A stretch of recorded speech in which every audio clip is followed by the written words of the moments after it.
Assalamualaikum warahmatullahi wabarakatuh.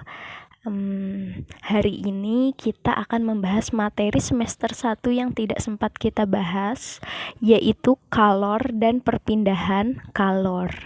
Nah, kalian pernah tidak memegang kopi panas di dalam gelas? Nah, awalnya yang panas itu kan hanya kopinya saja, tapi lama-lama kita bisa merasakan gelasnya ikut panas. Itu adalah salah satu contoh fenomena perpindahan kalor, di mana kalor mengalir dari air panas atau kopi panas tadi ya, air panas menuju gelas, kemudian ke tangan kita. Jadi yang mengalir itu kalor. Nah, sekarang kalau saya tanya, kalor itu sebenarnya apa sih? Apakah kalor itu panas? Ataukah kalor itu suhu yang tinggi? Ternyata jawabannya bukan.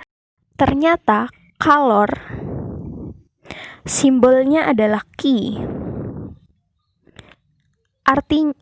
Yang artinya adalah energi yang mengalir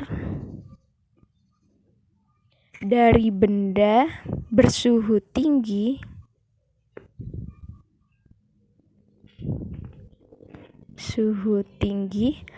ke benda bersuhu rendah.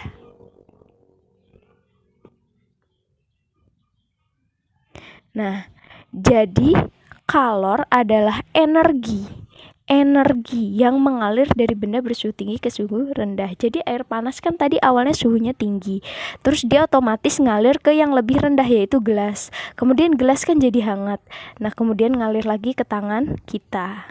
Nah, itu adalah energi yang mengalir dari benda bersuhu tinggi ke suhu rendah. Nah, yang namanya energi itu mesti satuannya apa? Satuan energi Joule. Itu adalah satuan baku. Satuan baku untuk energi ya. Satuan baku itu seperti panjang, untuk panjang berarti meter, untuk massa kilogram, untuk waktu sekon gitu. Nah, selain itu kita juga bisa memakai, selain joule itu kita bisa pakai satuan yang namanya kalori. Iya, kalori yang ada di kemasan-kemasan. Kalau kemasan-kemasan snack itu biasanya kan pakai satuan kilokalori. Nah, kalori itu juga adalah satuan energi. Cuman kalau kalori itu bukan satuan baku, tapi tetap boleh digunakan, asalkan syaratnya adalah konsisten. Jadi kalau kalori itu sistem CGS, pakainya C-nya itu centimeter, G-nya gram, S-nya tetap sekon. Itu boleh asalkan konsisten, dan di akhir itu ada tulisan satuannya. Jadi ketika menjawab soal apapun itu harus ditulis satuannya. Jadi tadi joule adalah satuan baku, kalori adalah satuan tidak baku ya, satuan CGS. Boleh dipakai semua asalkan konsisten.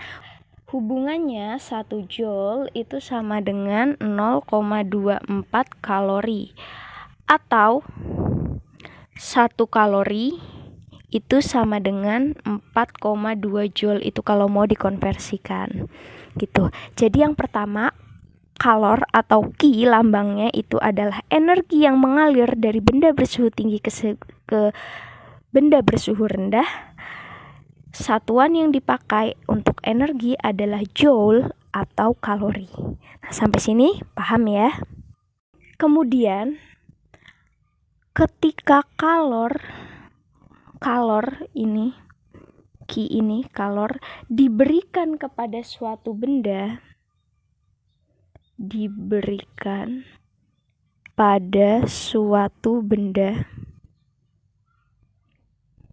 itu ada dua kemungkinan.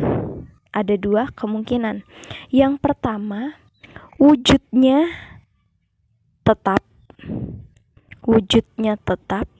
tapi suhu berubah. Yang kedua, wujudnya yang berubah. Wujud berubah, tapi suhunya tetap. Suhu tetap. Jadi tidak mungkin wujudnya berubah, suhunya juga berubah. Tidak. Jadi salah satu saja kemungkinannya. Kalau suhunya berubah berarti wujudnya tetap. Kalau wujudnya berubah suhunya tetap. Kalor yang diberikan kepada benda kemudian suhunya berubah itu namanya kalor jenis. Kalor jenis. Nah, kalau kalor diberikan ke suatu benda, kemudian wujudnya yang berubah, itu namanya kalor laten. Kalor laten. Untuk mencari kalor jenis, itu persamaannya Q sama dengan M dikali C dikali delta T.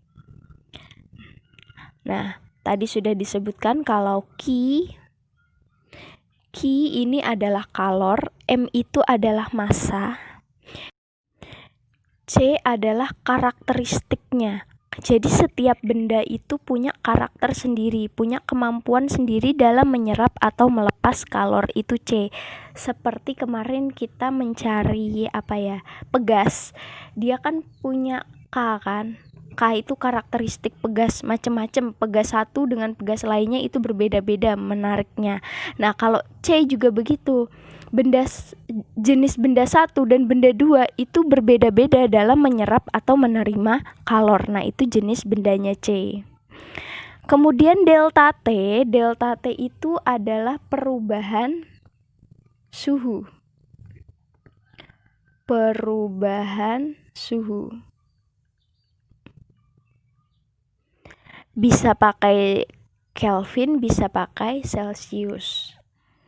Nah, delta T itu perubahan suhu akhir dikurangi suhu awal. Ini delta T.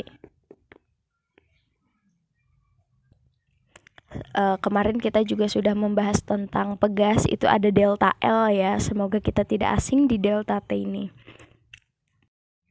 Oke, kalau kalor laten atau kalor yang bisa merubah wujud itu ada dua jenis. Yang pertama, kalor laten ini. Yang pertama ada kalor lebur.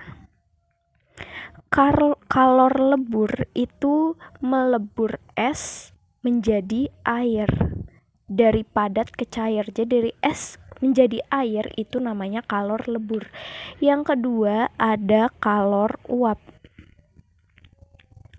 Kalor uap itu merubah air menjadi uap. Jadi dari cair menjadi gas. Nah, jadi wujudnya berubah itu ada dua. Yang pertama melebur menjadi air atau menguap menjadi uap. Nah, untuk kalor lebur sendiri persamaannya adalah Untuk kalor lebur sendiri persamaannya adalah Q sama dengan M dikali L. Ini ya. L itu apa? L adalah kalor lebur. Untuk kalor uap itu, untuk mencari kalor uap adalah Q sama dengan M dikali U. Nah, U ini adalah kalor uap. Untuk lebih jelasnya lagi nanti kita akan memperhatikan sebuah contoh soal ya.